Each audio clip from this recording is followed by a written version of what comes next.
नमस्कार, आप देख रहे हैं आज तक। मैं हूं आपके साथ रोहित सरदाना। शाम के 5 बज रहे हैं और वक्त हो गया है दंगल का। उद्धव ठाकरे की सरकार को अपने खिलाफ कुछ भी सुनना पढ़ना गवारा नहीं है।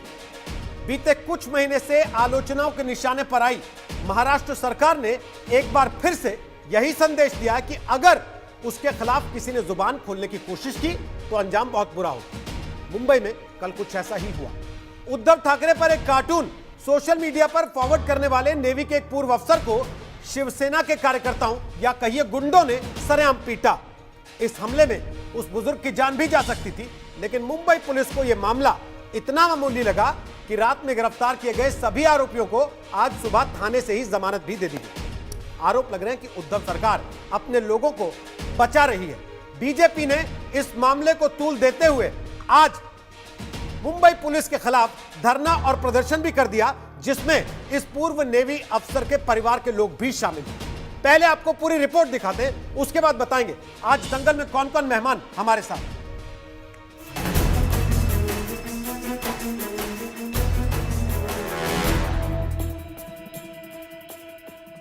नेवी के पूर्व अफसर मदन शर्मा के साथ ये सलूक करने वाले 6 के 6 शिवसेना कार्यकर्ता 24 घंटे में ही कानून से फुर्सत हो गए। खुलेआम गुंडागर्दी करने वालों को थाने से ही जमानत मिल गई।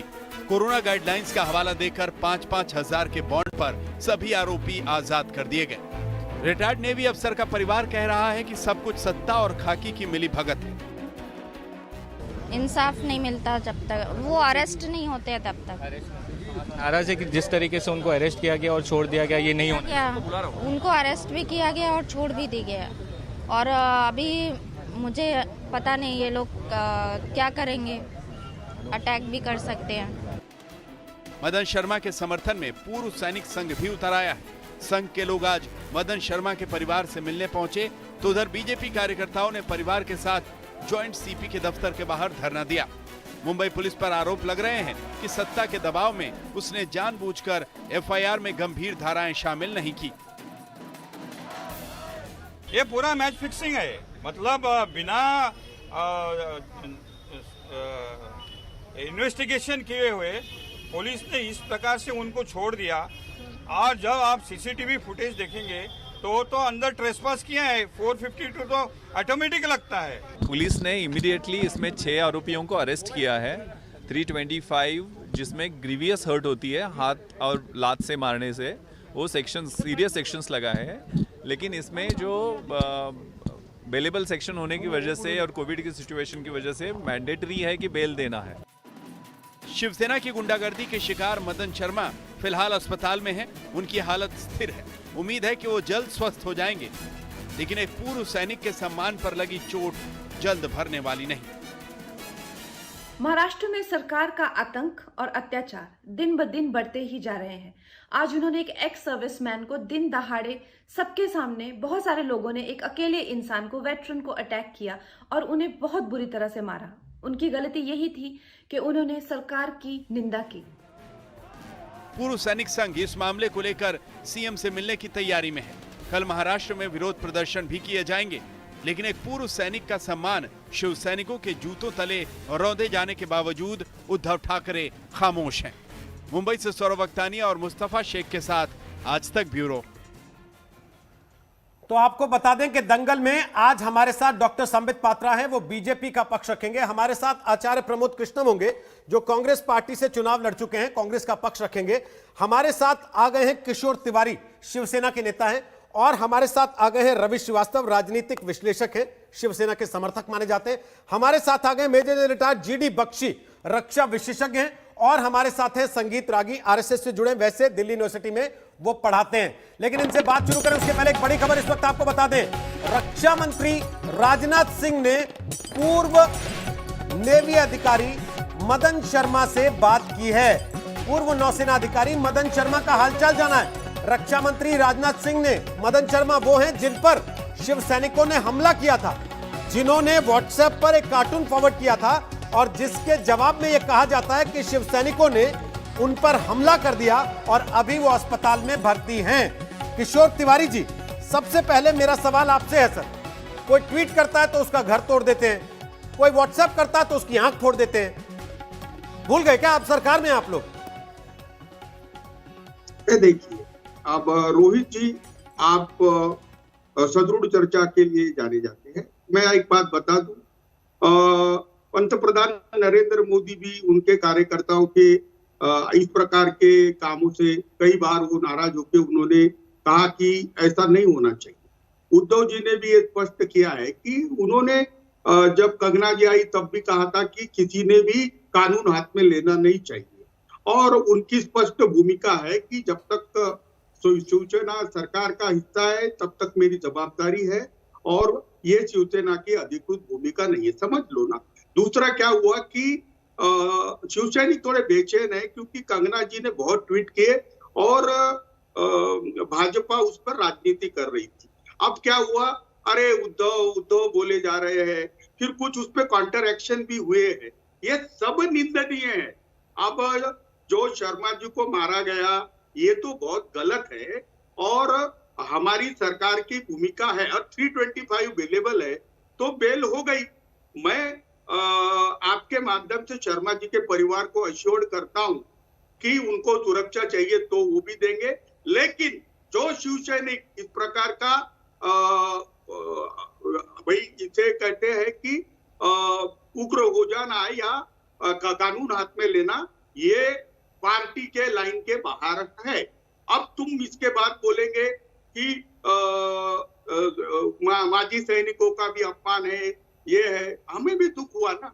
देखिए क्या है, अभी लॉकडाउन में सब लोग खाली है, तो जो भी चीज आती है फॉरवर्ड करते हैं। अब वो फॉरवर्ड करना, अश्लीलता भी फॉरवर्ड करना, व्यंग भी फॉरवर्ड करना, ये सब चीजें नहीं होनी चाहिए। हम भी परेशान है। अभी बीजेपी का आईटी सेल है ना, आपकी पूरी बात सुन ली। तुम्हारे मेरे कार्यक्रम का मीन निकाल के मैंने आपकी पूरी बात सुन ली, भेजा रहा है और गंदी गालियां लिख रहा है। किशोर जी आप टीवी पे आते हैं, मैं टीवी पे आता हूं, ये संबित पात्रा टीवी पे आते हैं, इवन जीडी बख्शी टीवी पे आते हैं, सबको गाली देती है पब्लिक। एक पार्टी की आईटी सेल फॉरवर्ड करती है बना के, दूसरी पार्टी की आईटी सेल गाली देती है। तो क्या इसका मतलब यह है कि जीडी बख्शी अपने हथियार लेके किसी के घर चले जाएं कि तुमने ऐसा व्हाट्सएप फॉरवर्ड क्यों किया जो मेरे बारे में था? चले जाएं उसके घर पे, मारने लगे उसे, जूते मारे, आंख फोड़ दें किसी की, या मैं किसी के घर जाके मारूं? आप ये कह रहे हैं कि कार्यकर्ता बेचैन है क्योंकि कंगना ने कुछ ट्वीट कर दिया उद्धव ठाकरे के खिलाफ और किसी ने तू तड़ाक बोल दिया उद्धव ठाकरे के खिलाफ, तो कार्यकर्ता बेचैन है तो किसी के घर जाके पीटने लगेंगे? अरे भाई मैं समझदार हूं, मुझे कितनी भी गालियां देंगे, संदीप पात्रा चैनल पे देंगे, तो मैं क्या जीडी बख्शी तरीके सम्मानीय व्यक्ति को कुछ बोलूंगा? संदीप पात्रा तरीके सम्मानीय व्यक्ति को कुछ बोलूंगा?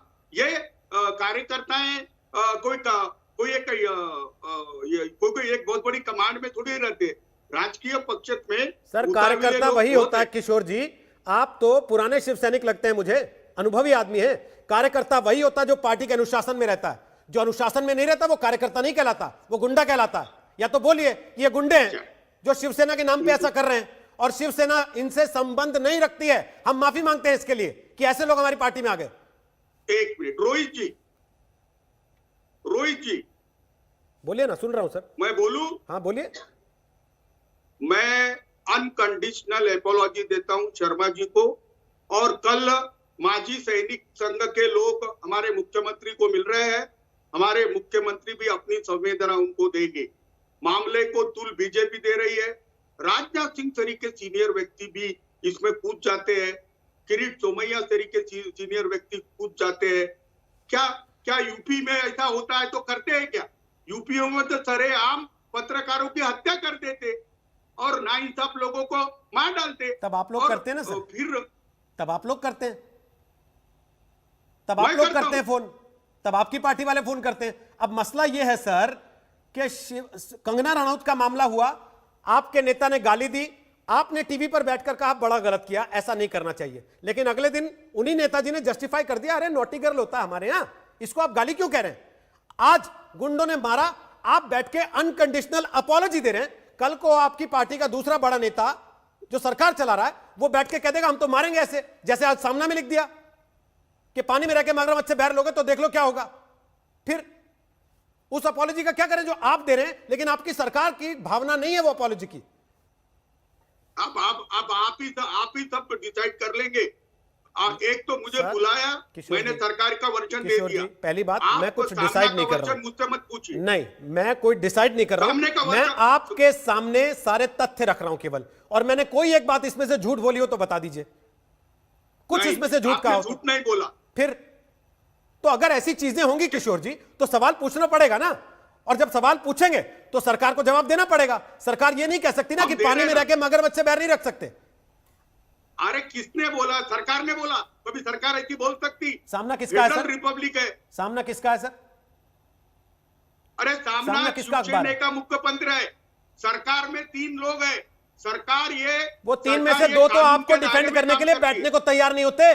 कांग्रेस एनसीपी दोनों ने कह दिया शिवसेना का मामला है, उनसे पूछो, हम नहीं बैठेंगे इस डिबेट में, हमें क्यों जवाब दे हो, हमने थोड़ी ना मारा जाके किसी को। ये बोलते हैं वो लोग। आप अरे कह रहे हैं कि ऐसा जवाबदेही नहीं 3 पार्टी बोलते। की है, गुंडागर्दी आपके लोग करें, जवाबदेही कांग्रेस एनसीपी भी ले। अरे कानून अपना काम कर रहा है। कानून काम कर रहा है। कानून काम कर रहा कानून के होता सामने किशोर सब जी तरीके। तो वो धरना दे रही होती बेटी उनकी बैठ के कि आपने बेलेबल ऑफेंस बनाया उसको, जहां आंख फूट सकती थी, जान जा सकती थी एक बुजुर्ग आदमी की। आपकी उम्र के हैं वो। अरे भाई, अगर आपको लगता है तो राजनाथ सिंह इंस्ट्रक्ट करे। अभी सत्ता ये इमरजेंसी लगी है, प्रेसिडेंट रूल लगा हुआ है, आपको वो इंस्ट्रक्ट कर दे। ये तो पूरे सेंट्रल के नुमाइंदे हैं। मतलब आप इंस्ट्रक्ट कर देना किशोर जी, कि भाई इनको इतना मार लगा है तो किशोर भी जी, 302 लगा दो, व्यावहारिक बात होनी 324 चाहिए। लगा दो।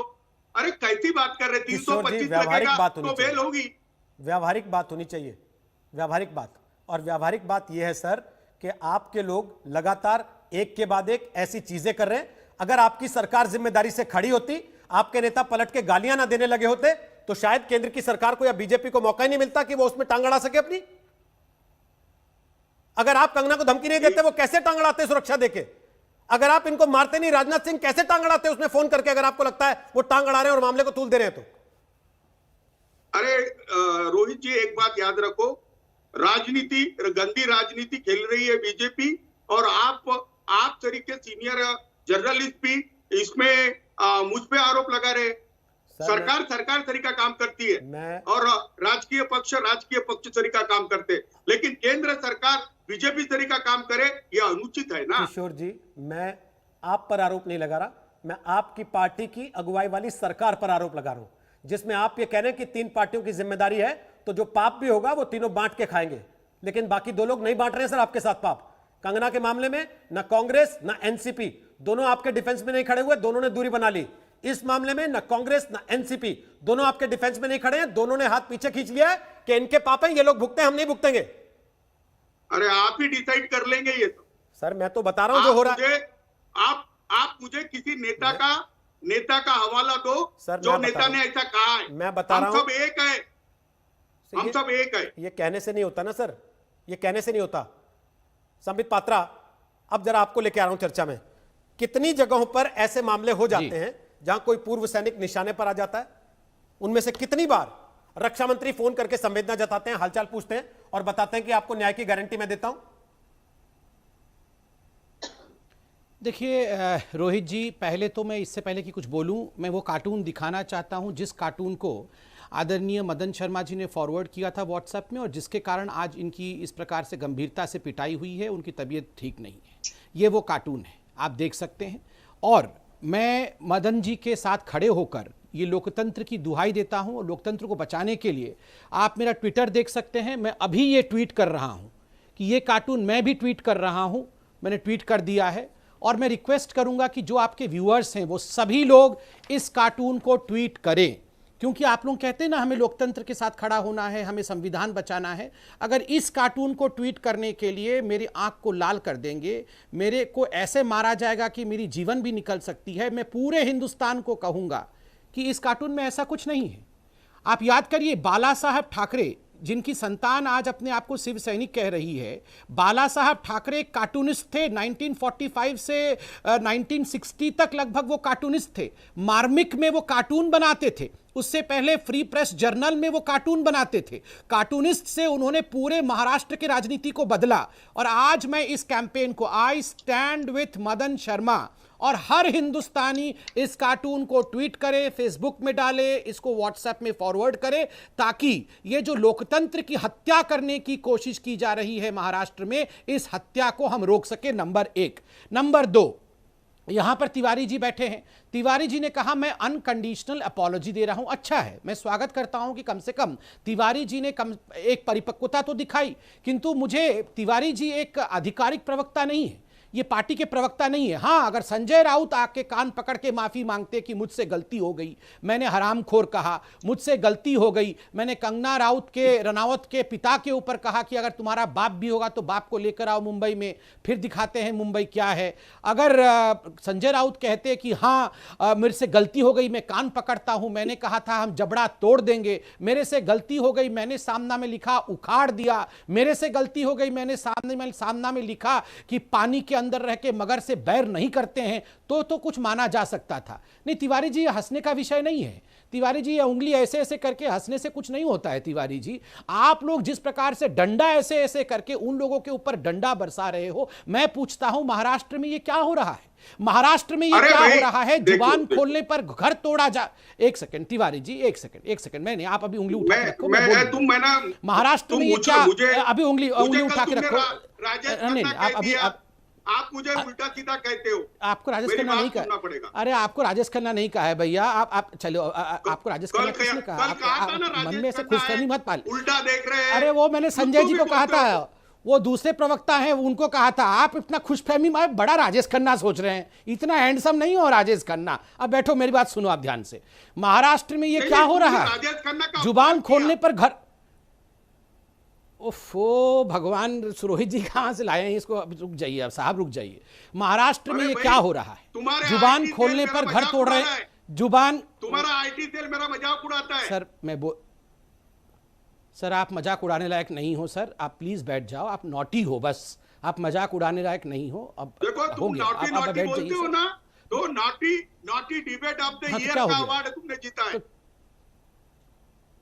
तो क्या हो गया? आप नॉटी हैं तो इसमें आप इतना बुरा क्यों मान रहे हैं? अब आप प्लीज मुझे विषय से भटकना नहीं है, मुझे आपसे उलझना भी नहीं है सर। आप मेरे बुजुर्ग हैं सर, आप मेरे बुजुर्ग हैं, आप मेरे। अरे तुम मुझे हरामखोर बोलना चाहते हो आपके तो और नॉटी बोलते हो। अच्छा, मतलब ये तो कमाल हो गया। ये तो आप ही के संजय राउत ने बताया था कि आप मतलब हराम मेरे बेटे तरीके हो। हाँ, तुम है ना अभद्र भाषा। हाँ, तो बेटे जैसे है तो आप शांति से बैठो ना, बेटे को बोलने दो। तो क्यों? अच्छा, मैं नॉटी बोला तो आप हरामखोर समझ गए? ये तो बड़ा कमाल की बात है। अब आप शांति से बैठो, मतलब बहुत बुद्धिमान हो आप बुद्धिमान हो जो आप सही समझ गए, आप मुझे बोलने दिया जाए। तुम उस दिन से नॉटी बोल रहे ना। हाँ, और संजय राउत सरकार का हिस्सा नहीं है। संजय राउत सरकार का रोहित भाई, जरा ये नॉटी स्पोक्स पर्सन की आवाज को कम कर दो प्लीज। संजय भाई, मैं इनसे ये पिता जैसे हैं, मैं इनसे उलझना नहीं चाहता हूं। मुझे विषय को रखने दिया जाए, गंभीरता के साथ रखने दिया जाए। और देखिए मैं 2-3 उदाहरण मैं बेटे को बोलने दो। Thank you sir, thank you sir. मैं प्लीज बोल लूं, नहीं तो आप फिर मेरा जबड़ा भी तोड़ देंगे। कृपया करके 30 सेकंड में बात। रोहित जी, मैं दो तीन उदाहरण देता हूं जी, 2-3 उदाहरण देता हूं। देखिए, ये वही महाराष्ट्र है जिसमें दिसंबर, ये प्रवचन करते हैं। रोहित जी, मैं शांत बैठ जाता हूं। ये प्रवचन करते हैं। किशोर जी, प्रवचन वाले भी हैं हमारे पास, वो अभी कनेक्ट हुए हैं, आचार्य प्रमोद कृष्णम, उनका प्रवचन भी सुनवाऊंगा अभी आपको। थोड़ा रुक तो प्रवचन वाले भी हैं, अभी रुक। प्रवचन वाले भी हैं हमारे पास, प्रवचन वाले भी हैं, और दूसरे तरीके से जिनको प्रवचन समझ में नहीं आता हो वैसे समझाने वाले जीडी बख्शी जी भी हैं हमारे साथ। दोनों की बात आपको सुनवाऊंगा, लेकिन पहले आप दोनों की तो पूरी हो जाए कम से कम। प्लीज, आप दोनों का ही खत्म नहीं होने में आ रहा। मैं नहीं बोलूंगा। प्लीज, संबित पात्रा 30 सेकंड है, फिर जीडी बख्शी और प्रमोद कृष्णन साहब के पास जाओ। बोलिए जल्दी, संबित पात्रा। दिसंबर 2019 में हीरामणि तिवारी नामक व्यक्ति, उन्होंने भी इसी प्रकार से कुछ टिप्पणी की थी, और जो कि बिल्कुल दायरे के अंदर था और शेयर किया था। उनके बाल को मुंडवा दिया गया, उनको घर से बाहर घसीट करके उनका बाल काटा गया। आप याद करिए, दिसंबर 30, 2019 को इसी महाराष्ट्र में एक नालायक शब्द किसने लिखा था कि उद्धव ठाकरे जी नालायक सरकार चलाते हैं। सरकारी कर्मचारी है, मैं उनका नाम नहीं ले रहा हूं, घर के बाहर घसीट करके उनकी पिटाई की गई। 26 मई 2020 में, अभी कुछ 2-3 महीने पहले, सतीश पिंपरे और विवेक पांडे नामक दो व्यक्ति, उन्होंने फेसबुक में कोरोना को लेकर महाराष्ट्र जिस प्रकार लड़ाई लड़ रही थी उसके खिलाफ लिखा, तो उनके दुकानों को पूरी तरह से तोड़ करके शिव सैनिकों ने धर दिया। समीर ठाकर नामक ट्विटर में एक प्रसिद्ध व्यक्ति हैं, बहुत सही टिप्पणियां वो ट्विटर में करते हैं और सजगता फैलाते हैं। समीर ठाकर ने आदित्य ठाकरे को बेबी पेंगुइन कहा। पेंगुइन कोई जहरीला प्राणी नहीं है, कोई नागिन या ऐसा नहीं है। पेंगुइन बहुत ही छोटा सा और क्यूट प्राणी है। वो पेंगुइन लिख दिया और पेंगुइन लिखने के कारण समीर ठाकर को बुक किया गया, उसके खिलाफ एफआईआर हो गई। और तो और आज मैं पुलिस अधिकारी को अभी सुन रहा था, पुलिस अधिकारी कह रहे थे कोरोना के कारण हमने बेल दे दिया। अरे कोरोना के कारण आपने यहां बेल दे दिया, 2 पत्रकारों को आपने जेल के अंदर सुनवाया 4 दिन से, अभी सुनवाया कोरोना नहीं है। पुलिस अधिकारी ने क्या कहा, हमने सुनवाया। लेकिन अब मेरा सवाल रवि जी ये है, मैं जीडी बख्शी के पास जाऊं उसके पहले आपको ला रहा हूं रवि श्रीवास्तव चर्चा में।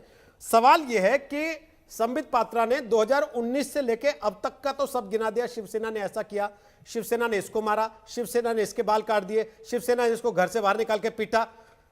उसके पहले जब बीजेपी से गठबंधन में थी शिवसेना, किसी को नहीं मारती थी क्या? हलवा पूड़ी लेके जाती थी, किसी की बात पसंद नहीं आती थी उसके हाथों, या गुलाब के फूल लेके जाती थी? देखिए रोहित जी, चलता सबसे पहले तो किसी प्रकार की हिंसा बर्दाश्त नहीं है। हिंसा बिल्कुल गलत है और खासतौर से पूर्व सैनिक के साथ तो बहुत ही गलत है। दूसरी बात यह है कि जो पकड़े गए उन्हें इतनी जल्दी जमानत मिल गई, ये भी एक जांच का विषय है। मैं समझता हूं सरकार को इसके ऊपर भी ध्यान देना चाहिए। जो मित्र मेरे कह रहे थे, इन्हें सारी बातें दिसंबर 2019 के बाद की याद आ रही हैं। जब ये नवंबर के महीने में सुबह 5:30 बजे देवेंद्र फडणवीस को फर्जी मुख्यमंत्री की शपथ दिलवा रहे थे, तो उसके पहले जो 5 साल वो रहे उसमें इन्होंने क्या क्या कांड किए वो सारे के सारे अखबारों में छपे हुए हैं। और जिसकी ये चर्चा चाहेंगे वो मैं करके बता सकता हूँ। पर मेरा ये कहना है कि इस घटना का राजनीतिकरण करने का काम सिर्फ बीजेपी कर रही है, और राजनीतिकरण, और वो भी इस तरीके से कि हमें किस तरीके से पिछले 10 दिन से ये चल रहा है कि कैसे यहाँ पे राष्ट्रपति शासन लगे और सरकार हटा दी जाए। ये देश का रक्षा मंत्री एक व्यक्ति को मार लगने से व्यक्तिगत रूप से फोन कर रहा है।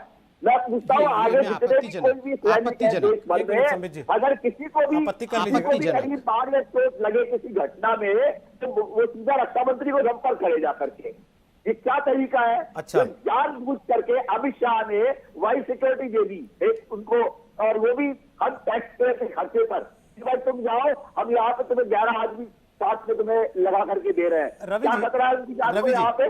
क्या हो रहा है महाराष्ट्र में? रवि जी मेरा एक सवाल है आपसे। अवैध निर्माण का तोड़ दिया। नहीं रवि जी मेरा एक सवाल है आपसे। जान को खतरा हो गया। रवि जी, उनका घर नहीं था, ऑफिस था। रवि जी मेरा एक सवाल है आपसे, मेरा बड़ा सीधा सा सवाल है। आपको बार बार इस बात से आपत्ति है कि कंगना को वाइस सिक्योरिटी क्यों दे दी? आपको इस बात से आपत्ति है कि रक्षा मंत्री ने फोन क्यों कर दिया? आप ये क्यों नहीं कहते कि सरकार अगर पहले इन चीजों पे ठीक स्टैंड ले लेती तो बाहर से किसी को करने की जरूरत नहीं पड़ती, ना वहां से वाइस सिक्योरिटी देने की नौबत आती, ना रक्षा मंत्री फोन करते, अगर आपकी सरकार ही ठीक से कर रही होती चीजों को? तो रोहित जी, जो कल की घटना है उसमें जो व्यक्ति शामिल है, अगर व्यक्ति कोई गुंडागर्दी करता है या किसी के साथ मारपीट करता है तो इसका ठीकरा उसके अध्यक्ष के ऊपर छोड़ने का क्या मतलब है? हर पार्टी में गुंडे हैं, रवि जी, कौन सी पार्टी में नहीं है? रवि जी बैठे हुए हैं, रवि जी आप जहां बैठे हैं ना, सुनिए सर, आप जहां बैठे हैं रवि जी, उसे पॉलिटिकल पार्टी से जोड़ने का रवि जी इत्तेफाक की बात है कि आप जब बैठे हैं, बीजेपी शिवसेना का गठबंधन टूट चुका है। इसके पहले अगर बैठते जब ये दोनों गठबंधन में थे, सर कहीं गौरक्षक के नाम पे कोई किसी को मारता था तो बैठ के प्रधानमंत्री से सवाल होता था ना। यहाँ आज उद्धव ठाकरे से सवाल हो रहा तो आप लोगों को बुरा लग रहा है। आप अखबार में भी लिख दे रहे हैं कि मारेंगे अगर यहाँ पे रह के बैर लोगे तो। आप ट्वीट करने पे मारने भी लग रहे हैं, किसी को घर भी तुड़वा दे रहे हैं उसका। अखबार कोई उद्धव ठाकरे जी का अखबार नहीं है, अखबार एक अलग प्राइवेट। रवि जी आप ये बातें उनको बताएं ना सर, जिनको कुछ समझ में नहीं आता तो चलो समझ में आ रहा है कि आप उसको बरगला लेंगे। आधी जनता देश की ये जानती है कि शिवसेना का अखबार है, जो शिवसेना चाहती है वो लिखते हैं। शिवसेना का मुखिया कौन है? कौन है सर? सर आप क्या समझते हैं? एडिटोरियल लिखते हैं, शिवसेना का मुखिया कौन है सर, ये बता दीजिए। अप्रूवल लेकर के आते हैं। सर अप्रूवल नहीं लेता होगा, कम से कम मुखिया पूछते तो होंगे कि क्यों मेरी फजीहत करवा रहे हो, ऐसी बातें लिख के पूछते तो होंगे। कैसे लिख दिया, उखाड़ दिया? आपको क्या मालूम कि उनकी आपस में क्या चर्चा हो रही है? बताइए ना, आपको क्या पता हमें नहीं मालूम है? तो आप बताइए फिर। आपको पता है तो बताइए। आपको अगर ये पता है कि चर्चा नहीं होती तो ये भी पता होगा कब कब हुई है। बताइए फिर कब हुई चर्चा। ये किशोर तिवारी जी बैठे हुए ये बताएंगे आपको, मैं उनका इंसाइडर तो नहीं हूं ना, मुझे क्या मालूम इसके बारे आपने में। शुरू तो ऐसे किया जैसे सब आप ही जानते हैं। आपत्ति दर्ज करना शुरू तो आपने ऐसे किया जैसे सब आप ही जानते हैं। संबित जी आपत्ति दर्ज कीजिएगा। उसके पहले जीडी बख्शी साहब से मैं एक चीज पूछ रहा हूं। जीडी बख्शी साहब, रक्षा मंत्री अगर फोन कर ले रहा है एक पूर्व सैनिक को, जिसकी खबर पिछले 1.5 दिन से लगातार टीवी पर चल रही है, उसकी तस्वीरें दिख रही हैं, उसका परिवार आके बैठ रहा है, रक्षा मंत्री अगर उसे फोन करके पूछ रहा है कि आपका क्या हाल है, तो क्या वो अपने अधिकार क्षेत्र से बाहर जा रहा है? देखिए साहब, अगर वो नहीं करते तो हमें लगता कि किसी को कोई 2 टके की परवाह नहीं है। ये एक बेचारा बुजुर्ग फौजी, एक सैनिक पिटे और किसी को 2 टके की परवाह नहीं। देखिए साहब, हमको खासकर चोट इसलिए लगी है कि शिवसेना अपने आप को एक बहुत देशभक्त पार्टी के रूप में दर्शाती थी और हमेशा हमको जहां तक याद है, जब भी सैनिकों के विषय पे कोई ह्यूमन राइट्स की बात हो, कोई ऐसी बात हो, तो हमेशा ये सेना को सपोर्ट करते थे, एग्रेसिव स्टांस लेते थे। इसलिए हमको ज्यादा ये बात चुभी है कि एक बेचारे बूढ़े नौसैनिक की पूरी तरह से पिटाई की गई है, आंखें लाल है, मुंह सूजा हुआ है, एक बूढ़े को तुमने मारा है। और उसके ऊपर हमको उम्मीद थी कि एकदम निर्देश ऊपर से आएगा कि ये बकवास बंद करो, इनमें फौजियों को मत लाओ। शायद आपके फौजी आजकल बहुत महरूम है चीन के बॉर्डर पे। अब तो आप हमें छोड़ सकते हैं ना साहब, हमें बीच में लाने की क्या जरूरत है? हमें बीच में लाने की क्या जरूरत है? मेरे को देखिए, मेरे भी बाल सफेद हैं, जितने भी मेरे शायद घूम रहे हैं शायद ही किसी के घूम रहे होंगे साहब। लेकिन साहब, हम एक प्रजातंत्र में है, ये चीन नहीं। अब वाकई एक बुजुर्ग के तौर पर मुझे फिक्र हो रही है कि हमारा प्रजातंत्र कहां जा रहा है। देखिए, आप ऑपोजिशन में हैं, आपका एक और अलग जो है रोल होता है, to gain attention, public attention. बहुत सारी उल्टी सीधी चीजें पार्टियां करती हैं। इस वक्त एक बुजुर्ग और एक वेटरन के तौर पे मैं केवल आपको याद दिलाना चाहता हूं कि आप सत्ता पक्ष में हैं। जिम्मेवारी कॉन्स्टिट्यूशन को चलाने की, जो कॉन्स्टिट्यूशन हम सबको अधिकार देता है आलोचना करने की, आपको भी मुझे भी हर किसी को अधिकार देता है आलोचना की। और अगर कोई प्रजातंत्र में आलोचना करे तो सरकार अगर उसका घर तोड़ दे, उसका मुंह तोड़ दे, तो साहब हम कहां जा रहे हैं? शी जिनपिंग की चीन, और फिर हमें क्या फर्क रह गया साहब? मैं सिर्फ आपसे इतना सवाल कर रहा हूं। और मुझे खासकर ये बात चुभी है, कई बारी मैं डिबेट्स पे आया हूं, जबकि बीजेपी के लोग थे, शिवसेना के लोग थे, कांग्रेस के लोग थे, हमेशा शिवसेना ने हमारी सशस्त्र सेनाओं का सहयोग दिया। इसलिए ये बात ज्यादा चुभी। अब ठीक है साहब, हो गया, आपके कुछ लोगों ने जो है इनडिसिप्लिन दिखाया, आपकी अनुशासित पार्टी है। मुझे पक्का यकीन है कि ये सारा तमाशा खत्म हो सकता था अगर उद्धव ठाकरे साहब अगले दिन बयान देते ये बिल्कुल गलत है और मैं निर्देश देता हूं कि इस तरह की कोई हरकत भूतपूर्व सैनिकों के साथ नहीं की जाएगी। बात ही खत्म। आप ये दूसरे खेमे में बात जाने ही नहीं देते।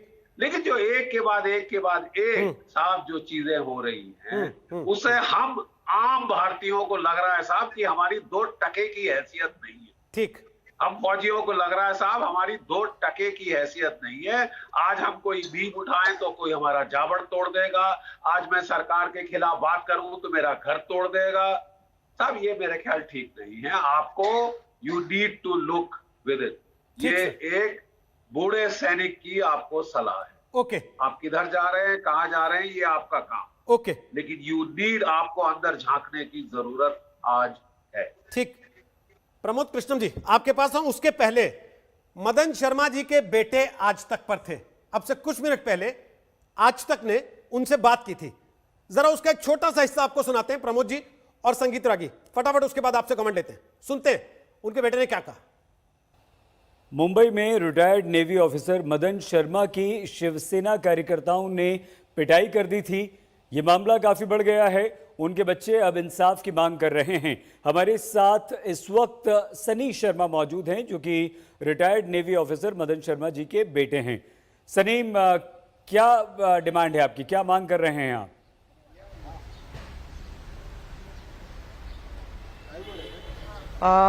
हमें मांग है कि जल्द से जल्द न्याय मिलना चाहिए। जो भी दोषी हैं इस वाकये के, उन लोगों को सज़ा मिलना चाहिए। और ऐसा नहीं कि पुलिस पकड़ के लेके गए, जेल में लगाए एंड उनको नेक्स्ट डे वो लोग छोड़ दिए एंड फिर से वो लोग वही काम करेंगे। कुछ ऐसा ठोस कदम उठाना चाहिए सरकार को कि वापस से वाकया किसी और के साथ भी नहीं हो, ये होना चाहिए। और जैसे कि अभी मैं देख रहा हूँ कि मुंबई में, महाराष्ट्र में जो अभी चल रही है, अभी फिलहाल जैसे कोई भी अपना आवाज उठाता है, कोई एक व्यू रखता है अपने लिए, एक व्यू रखता है, तो उसका जाकर के घर डेमोलिश हो जाता है, उसको जाकर के आदमी मारपीट कर लेता है, उसको जान का खतरा हो जाता है। तो जान का खतरा जो महाराष्ट्र में, मुंबई में जो आदमी है, वो ऐसे सरकार क्यों चुनेगा जो सरकार पीपल के जान के पीछे पड़ जाए? सनी, आप ऐसा क्यों कहते हैं? तो सुना आपने सनी को, जो उनके बेटे हैं मदन शर्मा जी के, वो आज तक पर थे, उनसे हमने बात की थी, शहीद अंसारी ने बात की थी। प्रमोद कृष्णम जी, आप तो सहिष्णुता वाली पार्टी कहते हैं अपने आप को, और आपकी मौजूदगी में, आपकी पार्टी के साथ रहते हुए ये हो रहा है।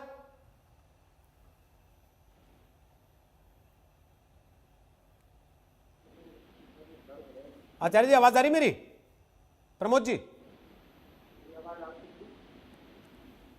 नहीं, आपकी आवाज नहीं आ रही है, ठीक से नहीं सुन पा रहे। संबित पात्रा बोले, फिर संगीत राग के पास चले। बोले संबित पात्रा, किशोर तिवारी और संबित पात्रा बोलेंगे। देखिए, मैं एक आपत्ति दर्ज करने वाला था, वैसे तो हाँ, मैं एक आपत्ति दर्ज करने वाला था, जल्दी ही करूंगा। वैसे जनरल बख्शी ने उस विषय को लेकर कहा है। हाँ। देखिए, अभी रवि श्रीवास्तव जी ने कहा एक व्यक्ति को चोट लग जाएगा तो क्या रक्षा मंत्री फोन कर देंगे? देखिए, कितनी अद्भुत बात है। इस रवि श्रीवास्तव जी ने ये नहीं कहा कि एक वेटरन को मारा गया। मैं इस विषय पर कोई डिबेट नहीं करना चाहता हूं, क्योंकि ये डिबेटेबल विषय नहीं है, इसका फॉर या अगेंस्ट नहीं है, हर कोई इसके अगेंस्ट होना चाहिए। मगर राजनाथ जी ने फोन कर दिया, ये इनको आपत्ति है। दूसरी बात, इन्होंने कहा Y+ सिक्योरिटी क्यों दे दिया कंगना रनौत को? आप सोचिए जरा, अगर एक वेटरन के साथ ये कर सकते हैं, कंगना रनौत जब महाराष्ट्र में उतरती तो एयरपोर्ट में एक महिला के साथ ये शिव सैनिक, ये गुंडे क्या करते आप सोचिए, सोच के आपका दिल दहल जाएगा। मैं तो शुक्रिया करता हूं केंद्र सरकार का कि एक महिला के आबरू को, एक महिला को प्रोटेक्शन दिया गया। अरे शांत रहिए, ये रवि श्रीवास्तव से ज्यादा नॉटी कोई नहीं है, मैं बता रहा हूँ। आप जरा शांत रहिए, आपके बीच में मैं बोल नहीं रहा था। रोहित जी, गड़बड़ यही होती है, ये लोग सबके बीच में बोलते हैं। मैं शांत से अपने टर्न का वेट कर रहा हूँ और मेरे टर्न में भी ये लोग बोलते हैं। मैं दोनों को रोक रहा हूँ, लेकिन एक चीज और कह रहा हूँ साथ में। एक सेकेंड, रवि जी, मैं तो किसी के बीच में नहीं बोलता हूँ, ये क्या होता है? जब मैं आपके पास आया, रवि जी, जब मैं आपके पास आया तो आपके पास पूरा मौका था कि आप एक एक करके सारे उदाहरण गिना देते, लेकिन आपने कहा कहेंगे तो मैं भी अखबार पढ़ के सुना सकता हूं। तो क्यों नहीं सुनाया उस वक्त जो अब आपको याद आ रहा है? और संबित जी, आपसे मैं बार बार कह रहा हूं एक बात, एक सेकंड रवि जी, एक सेकंड रवि जी, एक सेकंड बस। संबित जी, आपसे भी कह रहा हूं, बार बार सब बोलना, अपने से उम्र दराज लोगों को ये जानते हुए कि आपसे उम्र में कहीं ज्यादा है, बार बार नोटी कहना बंद कीजिए। तब जबकि आपसे कह चुके अभी किशोर तिवारी जी कि आप नोटी कहकर उनको वो गाली देना चाहते हैं जो संजय राउत ने कंगना रनौत को दी थी। चलिए, ये अच्छा नहीं लगता। आप सत्ताधारी पार्टी के प्रवक्ता हैं संबित पात्रा जी, आपका और कुछ नहीं, उम्र का लिहाज कर लीजिए कम से कम उनकी। नहीं रोहित जी, बिल्कुल नहीं। मैं संजय राउत को भी नोटी कहूंगा, क्यों नहीं कहूंगा? आप एक महिला को हरामखोर बोल देंगे और हरामखोर को इक्वल टू नोटी बोल के बच के चले जाएंगे, और आप यहां उम्र के बारे में बोल रहे हैं। उम्र से छोटे व्यक्ति को भी हरामखोर बोलने का अधिकार किसी को नहीं है। सुन लीजिए कान खोल के, जब तक ये लोग माफी नहीं मांगेंगे इनको नोटी बोला जाएगा। और इनकी आवाज अभी कम रखिए। मैंने रोहित जी फिर कंट्रोल करिए। रोहित जी, इनको मैं आपसे रिक्वेस्ट करता हूं, आपने मेरे से सवाल पूछा, आप मुझे जवाब देने दिया जाए, ये नॉन स्टॉप चिल्लाएंगे। और रोहित जी, मैं यहाँ पे सबको बोल रहा हूँ, व्यूअर्स को भी बोल रहा हूँ, हमें इन लोगों को तब तक नॉटी बोलना है तब तक ये लोग अपोलोजाइज नहीं कर ले। इनको क्या लगता है किसी भी महिला को कुछ भी बोल के जबड़ा तोड़ देंगे, तू हरामखोर है, तू पानी में रह के मगर से बैर करती है, तू यहाँ आके दिखा, और ये माफी तक नहीं मांगेंगे। और आप यहाँ बोल रहे हैं कि मैं इनको नॉटी नहीं कहूं। मैं 1001 बार इन लोगों को नॉटी कहूंगा, naughty naughty naughty naughty naughty, और आपको माफी मांगनी पड़ेगी। ये मजाक नहीं है कि आप नहीं रवि जी, आप किसकी रक्षा कर रहे हैं? आप किसकी रक्षा कर रहे हैं? आप दाऊद इब्राहिम की रक्षा करते हैं, आप रक्षा करते हैं याकूब मेमन की, आप बुरहान वानी की रक्षा करते हैं, आप खड़े हो जाते हैं यहाँ पर शिवसेना के लिए। मुझे तो समझ में नहीं आता है आप किस प्रकार के मनुष्य हैं। आप नॉटीएस्ट में से नॉटीएस्ट आदमी है, मैं बता रहा हूं। हर खराब चीज के लिए आप रक्षक बन के खड़े होते हैं। मुझे आपसे लड़ना नहीं है। और अरे देखिए, एक बार रोहित अच्छा, एक सेकंड हो गया रवि जी, दोनों बोल लिए आप लोग। कैसे बताओ, दोनों बोल लिए आप लोग। मैं जाऊं संगीत रागी के पास, या आप लोग को नहीं लड़ना है, क्या भी लड़ते ही रहना। बोल नहीं पाता हूं, मेरे बीच में सब लोग बोल रहे हैं। संबित जी 30 सेकंड लीजिए, संगीत रागी आपके पास आ रहा हूं। संबित जी 30 सेकंड लीजिए। देखिए रोहित जी, यहां पर कहा गया सामना में अगर कुछ हेडलाइन छपता है तो उसके लिए उद्धव ठाकरे जिम्मेदार नहीं है। उनके जो चीफ मिनिस्टर हैं वो दायी नहीं है। यहां पर अगर ट्विटर में प्रधानमंत्री किसी को फॉलो करते हैं और वो कुछ गड़बड़ी करता है तब प्रधानमंत्री रेस्पॉन्सिबल है, मगर सामना में उखाड़ दिया लिखा हुआ है, पानी में बैर लिखा हुआ है, जबड़ा तोड़ दिया लिखा हुआ है, तो उसके लिए शिवसेना जिम्मेदार नहीं है। ये सामना क्या मंगल ग्रह में छपता है? ओके ओके रवि जी आप बोलिए, संगीत रागी आ रहा हूं। रवि जी बोलिए, फटाफट बोलिए। रवि जी बीच में बोलते हैं, नहीं सुनाई देता। अब जब कह रहा हूं बोलिए तब बोलेंगे नहीं, तब आपकी बात खत्म हो गई। बोलिए। हाँ बोलिए। गुंडों को फॉलो करना एक बात होती है, अखबार में क्या छपा है वो अलग बात होती है। दो बातों को बोलिए मत। सही है सर, अखबार आपकी पार्टी के नाम से निकल रहा है। पार्टी का मुखिया मुख्यमंत्री भी है, लेकिन पार्टी का मुखिया मुख्यमंत्री अलग है, पार्टी का मुखिया अलग है। इसलिए पार्टी का अखबार अगर किसी को कुछ भी लिख दे रहा है तो मुख्यमंत्री से सवाल ना पूछो, तो पार्टी के मुखिया से पूछ ले, पार्टी के मुखिया से पूछ ले, वो तो जवाब देंगे कि नहीं देंगे।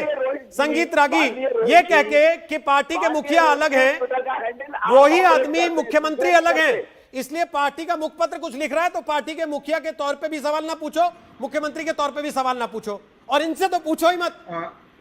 देखिए रोहित जी, शिवसेना के प्रमुख के बिना सहमति के ये ऐसी चीजें घटना घट नहीं सकती है। दूसरी बात, शिवसेना जो है उसको उसके बारे में कहीं कहा जाता है कि कुछ चीजें होती हैं वो स्वयं सिद्ध प्रमेय है, उसको आपको सत्यापित करने की जरूर आवश्यकता नहीं है। एक गुंडा और एक्सटॉर्शनिस्ट पार्टी के तौर पर ही मुंबई के अंदर लोग शिवसेना को जानते हैं, इसको कहीं अधिक सत्यापित करने की आवश्यकता नहीं है। पिछले 1.5 साल तीसरी बात, पिछले 1.5 साल से नहीं, हाँ मैं बता रहा हूँ, हाँ ठीक कह रहे हैं। उसके पहले तो आप लोग साथ बैठते थे। हाँ रोहित जी, मैं इसका जवाब दे रहा हूँ। उसके पहले तो शिव सैनिक स्वयंसेवक भी माने जाते थे, अब गुंडे हो गए। सुन लीजिए रोहित जी सुन रहा हूं सर। डिपेंड करता है, इसीलिए कहा जाता है रोहित जी कि संगति का बड़ा असर पड़ता है। अच्छा। यदि हाइड्रोजन क्लोराइड से मिलता है तो HCl बन जाता है, वो तेजाब बन जाता है, और यदि वो NaCl होता है, यदि वो सोडियम से मिलता है तो वही नमक होता है जिसे हम खाते हैं। तो गंगा की संगति में नाले भी गंगा बन जाते हैं, और जो है यदि ये शुरू से ही ये ऐसी पार्टी थी, आज भी है, जिसके छींटे भारतीय जनता पार्टी पर भी पड़ती थी, इसमें कोई दो राय नहीं था। आप देखिए कि महाराष्ट्रियन पॉलिटिक्स से संगति में आकर के शिवसेना को एक राष्ट्रीय राष्ट्रभक्त पार्टी बनाया गया था, क्योंकि शिवसेना पहले भारतीय जनता पार्टी के संपर्क में आने से पहले वो महाराष्ट्रीय मानूस की ही बात करती थी, और बाकी सारे लोग उसके लिए दुश्मन के तौर पर ही इसी रूप में शिवसेना खड़ी हुई। लेकिन बाद में उसी शिवसेना का भारतीयकरण हुआ, जो शिवसेना हिंदुओं के बारे में बात करनी शुरू कर दी थी, लेकिन आज शिवसेना जो है, छोटी कर लीजिए ना, सुन लीजिए छोटी कर लीजिए रागी जी, आजकल फिर से शिवसेना उन्हीं लोगों की संगति में आ गई है जो लोग हिंदुओं से घृणा करते हैं। अरे कम से कम देशभक्त वेटरनों को तो छोड़ दो भाई, किसी को तो छोड़ दो। यदि गाली के आधार पर, नॉटीनेस के आधार पर यदि आप हमें अपराधी घोषित करते हैं, तो मैं तो 1000 बार कहूंगा कि उद्धव ठाकरे नौटी हैं, उद्धव ठाकरे नौटी हैं। अब मेरे अनुसार तो नौटी है वो। अब उनको किसी को कोई उसका अनुवाद करता है कि इसका हरामखोर मतलब होता है, तो वो करके हमारे ऊपर केस कर दे। मैं तो कहूंगा कि पूरी देश की जनता उद्धव ठाकरे को नौटी बोले, क्योंकि एक वेटरन की पिटाई हो जाती है, शिवसैनिक पिट देते हैं और उनको 24 घंटे के अंदर थाने से बेल हो जाता है। इससे ज्यादा सत्ता की निर्लज्जता कुछ हो सकती है क्या? ठीक है, और ओके। उद्धव ठाकरे की जुबान से ही होती है। ओके, रवि जी जवाब देना चाहते हैं, हालांकि मैं जवाब किशोर जी से लेना चाहता हूं, पर रवि जी आप बोले, फिर किशोर जी और आचार्य जी शायद कनेक्ट हो गए। हाँ बोलिए, एक लाइन। हाँ बोलिए, एक लाइन। संगीत रागी जी, महबूबा मुफ्ती और पीडीपी ने गुंडागर्दी क्या 2.5 साल में आपके साथ रहकर सीखी थी या उन्हें पहले से आती थी? इसका भी जवाब दे दीजिए। हाँ, ये जान लीजिए, इसका उत्तर आपको मिल गया कि 5 अगस्त 2019 को इसका उत्तर मिल गया कि वो क्यों साथ गई थी। एक सेकंड, जब तक आप तंत्र को अंदर से रुकिए, नहीं रुकिए, जान महाराष्ट्र लेंगे, बात है, महाराष्ट्र उसका बात है, निष्कर्ष एक निकल सेकंड। गया 5 किशोर अगस्त तिवारी जी, किशोर तिवारी 2019 को। किशोर तिवारी जी, आपको लगता है कि आज जिस बात पे आपको खुद बुरा लगा, मुझे भी बुरा लग रहा है, जो ये बार बार आपको नौटी कह के बुलाते हैं संबित पात्रा, आज अगर कोई बार बार आपको, उद्धव ठाकरे को, संजय राउत को, ठाकरे परिवार को नौटी नौटी नौटी कह के बुला रहा है, उसके लिए संजय राउत जिम्मेदार है, मानते हैं आप किशोर तिवारी जी? और आपको लगता है कि अगर उन्होंने शर्मिंदगी जाहिर कर दी होती अपनी शब्दावली पे, तो शायद यह मामला यह शक्ल नहीं लेता कि ये लोग आज यहां टीवी पर बैठकर छाती ठोक के कहते कि देश का हर आदमी इनको नौटी बुलाए? देखो, मैं किसी के जबान पे कंट्रोल तो नहीं कर सकता। आपने संदीप जी को कहा कि आप मत बोलिए, उसके बाद मैं 1000 बार बोलूंगा बोला, तो ये लोग भी उसी रास्ते पे चल रहे जो चलना नहीं चाहिए वो। लेकिन मैं एक बात रोहित जी करूंगा, रास्ते पे संजय राउत चल रहे, उसी रास्ते पे हम भी चल रहे हैं। अच्छा, अरे नहीं, तुम्हारे बारे, एक बार मुझे बोलने दो ना। रिटायर्ड मेजर जनरल आपका फ्लो खराब है, मुझे पता है। साहब ने जो कुछ कहा है, retired major general JD Bakshi साहब ने जो संवेदना दी है, उससे मैं पूरा सहमत हूं। और मैं यहां बोलता हूं कि महाराष्ट्र के मुख्यमंत्री पूरे जो माजी सैनिक संघ से बात करेंगे और अपनी संवेदना रखेंगे, हमें सैनिकों का पूरा सम्मान करेंगे। और जीडी बख्शी साहब, आपकी वेदनाओं के लिए मैं क्षमा प्रार्थी हूं, लेकिन ये चिल्ली मिल्ली वाली बहस से दूर जाकर मैं बोलता हूं कि सरकार की ऐसी कोई लाइन नहीं है, ऐसी कोई मंशा नहीं है। ये तो बीजेपी में भी होता है, बीजेपी के भी लोग कर देते हैं। और क्या इसकी जवाबदारी अमित शाह जी लेते हैं? रक्षा मंत्री फोन कर सकते हैं अगर एक रक्षा मंत्री अगर फोन कर सकते हैं उनको, ऐसी बातें उद्धव ठाकरे जी से फोन करवा दीजिए ना, एक करा देंगे ना, एक फोन कराइए, संवेदना जता दीजिए कम से कम उनको कि भाई हाँ हम हैं, हम उनके साथ हैं। मैंने बोल दिया ना, मैं भी तो, मुझे भी तो बुरा लगा।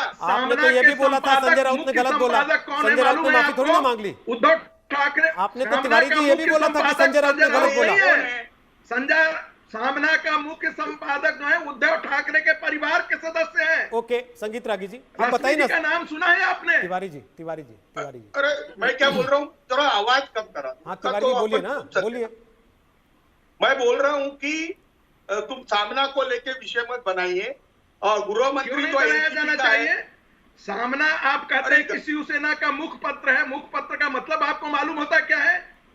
पार्टी का वो मैंडेट बोलता है, लेके आए संपादकीय उसका मैंडेट बोलता है, वो पार्टी का मैंडेट होता है।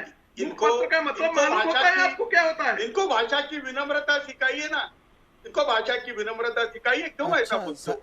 एक बात जाते हैं, अभी संजय राउत से भाषा की विनम्रता सीख के आते हैं। वो आम जनता को मारते एक सेकंड रागी जी, आचार्य प्रमोद कृष्णम आ गए हैं, बहुत देर से वेट कर रहे हैं। कोई गृह मंत्री बड़ी चर्चा थी प्रवचन की और प्रवचन ही नहीं हो पाया। एक सेकंड रुकिए, और एक्शन ले ली गई है। राजनीतिक प्रवचन आप सुनवाता हूँ कैसा होता है। आप साधुओं को मरवा आचार्य प्रमोद कृष्णम, आचार्य प्रमोद कृष्णम डालते हैं, अगर आप पर कौन विश्वास करेगा? अगर शिव सैनिक कुछ करेंगे तो क्या उद्धव ठाकरे उसकी जिम्मेदारी से बच जाएंगे? संजय राउत गाली देंगे तो उसके छींटे क्या उद्धव ठाकरे पर नहीं आएंगे?